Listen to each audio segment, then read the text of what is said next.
2023 թվականին Արցախի բլոկադայից ու էթնիկ զտումից հետո 100,000-ից ավելի արցախցիներ բռնի տեղահանվեցին Հայաստան։ Հայաստանի իշխանություններն այս 2 տարիների ընթացքում ոչ միայն չզբաղվեցին արցախցիների էկզիստենցիալ խնդիրներով, միջազգային ատյաններում նրանց իրավունքների հարցերով, այլև զրկեցին այն սոցիալական օգնության փաթեթներից, որոնք գոնե փոքր-ինչ թեթևացնում էին այդ մարդկանց հոգսը։ Իշխանության կողմից արցախցիների նկատմամբ տարվող անթաքույց ատելության քարոզը, արցախցիների նկատմամբ նպատակաուղղված բռնաճնշումների աճը եւ սոցիալական ծանր վիճակում դնելը մարտի 29-ին հազարավոր արցախցիների ազատության հրապարակ դուրս բերեցին։ Իշխանության կողմից արցախցիների նկատմամբ տարվող անթաքույց ատելության քարոզը, արցախցիների նկատմամբ նպատակաուղղված բռնությունների աճը եւ սոցիալական ծանր վիճակում դնելը մարտի 29-ին հազարավոր արցախցիների ազատության հրապարակ դուրս բերեցին։ Հանրահավաքն Արցախի ժողովրդի իրավունքների պաշտպանության թեմայով էր։ Օրակարգային հիմնական հարցերն էին Արցախի ժողովրդի հավաքական վերադարձի հարցի առաջմղումը, Հայաստանում արցախցիների սոցիալական եւ այլ իրավունքների պաշտպանությունը, գերիների ազատ արձակման ջանքերը,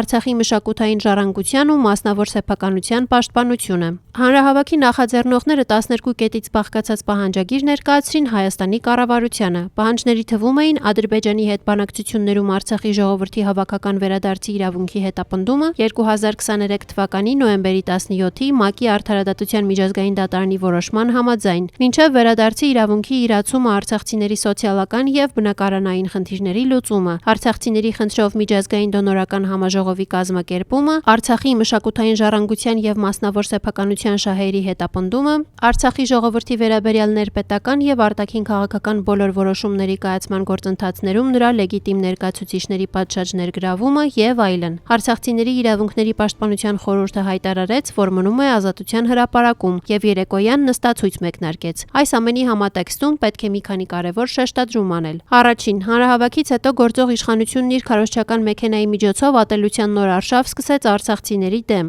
Երկրորդ, ակնհայտ է, որ արցախահայության որևէ պահանջ իշխանությունները չեն իրականացնելու։ Երրորդ, ակնհայտ է, որ իշխանությունների քաղաքականությունը միտված է նրան, որ արցախահայերը լքեն նաև Հայաստանի Հանրապետությունը։ Չորրորդ, արցախահայության դեմ ատելություն սերմանում են Ալիևյան եւ Փաշինյանական ռեժիմները։ Այս հարցում եւս Ալիևն ու Փաշինյանը սինխրոն են գործում։ Հինգերորդ, ակնհայտ է, որ վարչախումբը որևէ քայլ չի իրականացնելու ռազմագերիների ազատ արձակման համատեքստում եւ պետք է փաստել, որ ոչ միայն Ալիևի, այլև անձամբ Փաշինյանի շահերից է բխում Արցախի ռազմաքաղաքական էլիտայի Բաքվում գերեվարված լինելու հանգամանքը։